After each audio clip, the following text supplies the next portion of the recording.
Hello, everyone. My name is Alan Gump. My wife, Serena Fisher, and I have lived in the park for 11 years. We serve on the Resident Ownership Discovery Committee, which has been charged by the PAC to look at options for self-ownership. In the process of our research, we've uncovered the need to conduct a resident income survey, and that's what this orientation is all about. At the end of this, you should be able to answer with confidence the following topics. First of all, why the income survey? Why are we doing it? What's the purpose of it? Who's involved in it? Who'll have access to the survey data? How your data will be used? What data the park and the city will see? And how we will execute this survey. First, some background. PAC stands for Park Acquisition Corporation. Its bylaws call for self-ownership of the park. Our recent history with the city shows that we're in a vulnerable position despite our victory in stopping the sale of the park to a private developer. For these reasons, we need to explore options that provide long-term security and affordability. These options include becoming a resident-owned community or possibly a long-term lease with the city.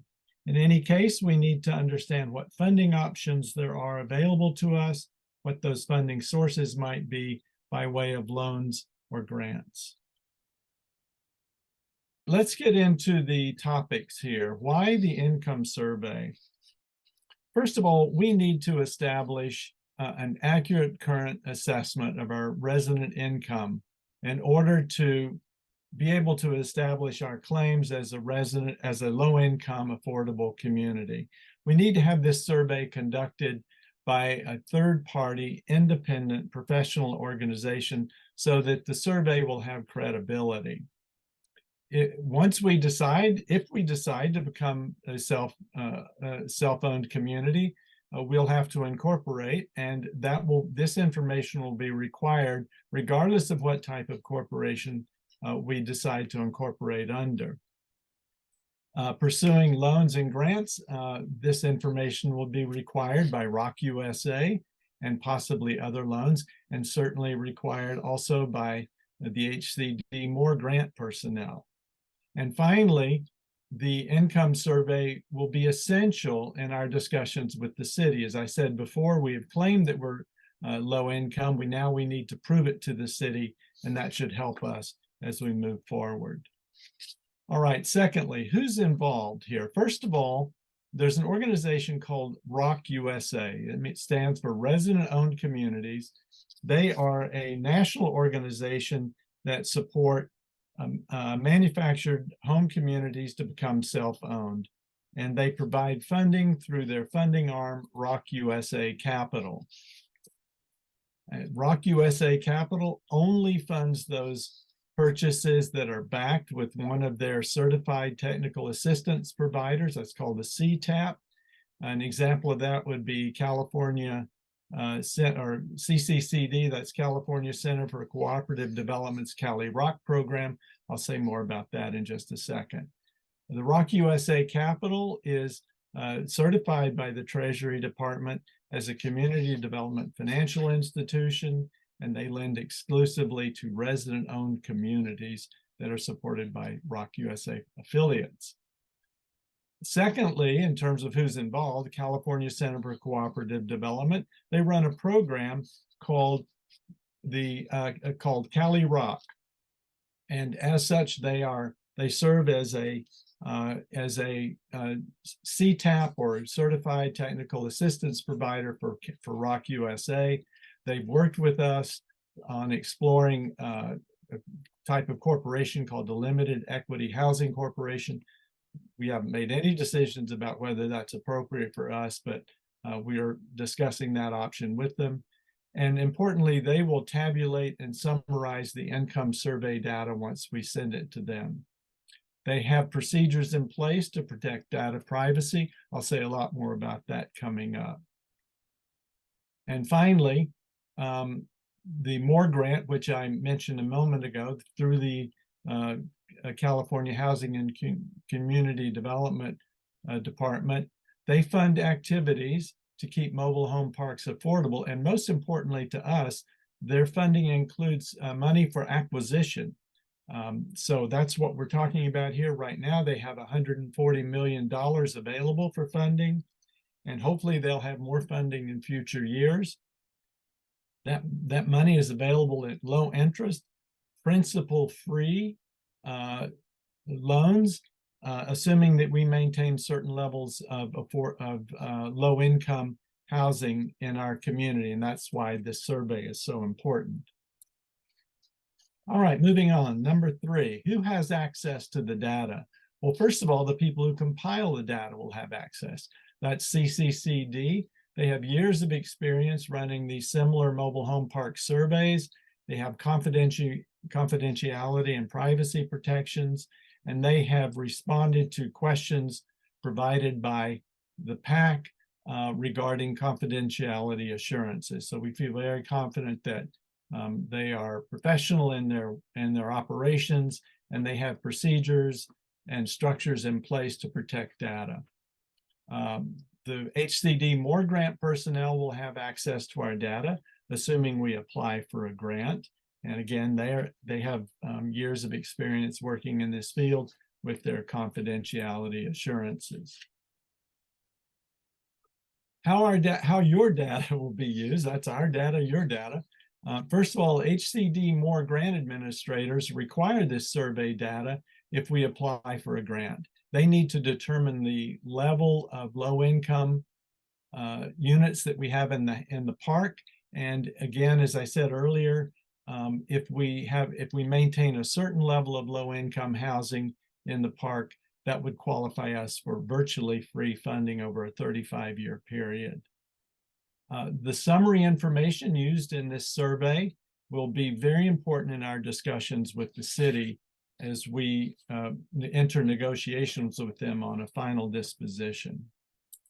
All right, this is an important slide, and your eyes probably went immediately to the golden boxes, which say, your data will not be seen by anybody in the park. In fact, nobody will be able to tie your data with you individually. The data that's supplied will be by household only, and that household data will not have addresses or names associated with it.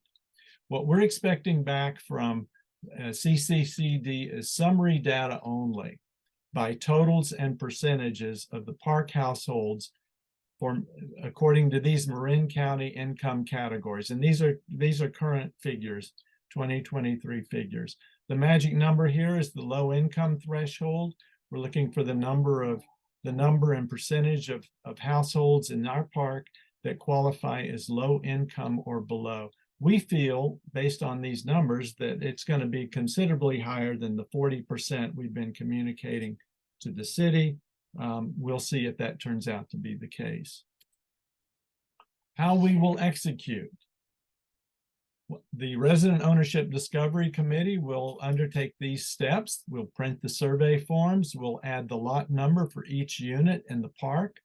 We will provide an instruction sheet on how to fill out the survey. It's very easy. You'll see in a moment. And we'll include an addressed stamped envelope for your completed survey.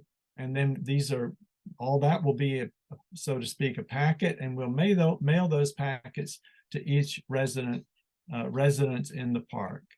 And your job, once you receive this, is to fill out the survey, fold up your survey very nicely, put it in the envelope, and mail it off to CCCD. All right, let's go over the survey. You can see it over on the left. This is the complete survey. It's a one-page form. I'm highlighting the top part here. Again, no one in your community will see your confidential information.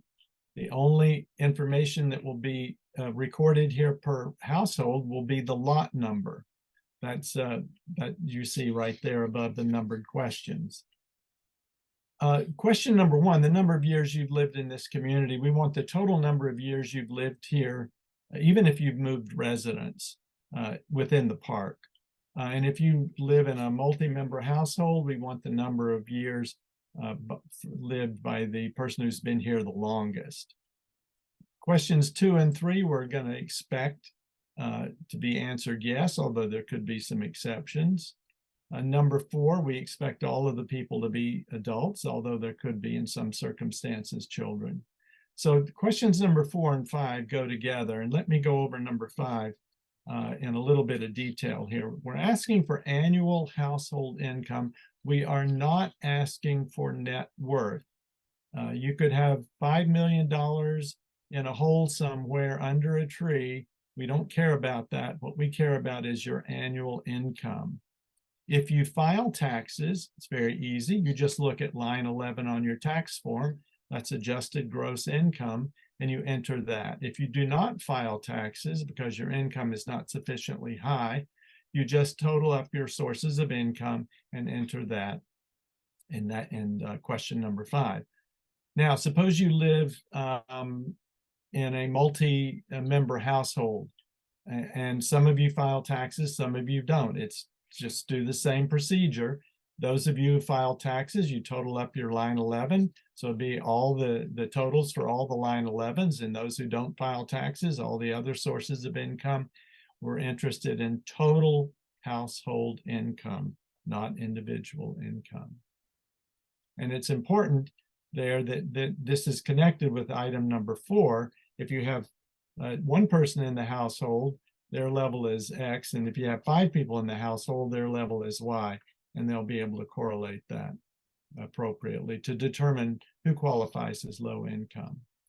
Okay, the second part of this form. This is demographic information that's required by CCCD and ROC USA. The importance here is that they have access to funding for these demographics that we don't have access to necessarily directly. So we need to answer this question, enter this information, and based on the results, it could open up funding sources again beyond what we're anticipating now. And then finally, the first 4 questions have to do with age, the number of people who are in these age categories, and finally, the numbers who are veterans, have a disability, or who are farm workers. Don't anticipate we have many of those. And then finally, as I said earlier, we need strong community participation. The stronger the community participation we have, the more credible our information. So it's very important that every household fill out this information, send it in, again, with the provided envelope, and we'll see what we get back in terms of results. So where you're going to find this slide deck, if you want to refer to it, it's on our Marin Valley YouTube channel. Dave Teta has just added a link under the resources area on the Marin Valley website, so you can find the YouTube channel there, or you can go directly to via this link and look for a presentation or a YouTube that's entitled Resident Income Survey Orientation. Our committee, Michelle Rodriguez, very capable chairwoman who's ran our committee and provided wonderful information to the PAC. John Hansen on the PAC, and then Dave Teta, Todd Rogers, Serena Fisher, and I. For any questions that you might have, please call John Hansen or email Dave Teta, or you can call me directly after November 1st. I'll be out of town for the next few weeks. All right, thank you very much. And again, please fill out your survey as promptly as possible and submit it. And we'll go on from there, and hopefully we'll have a great response from the community. Thank you.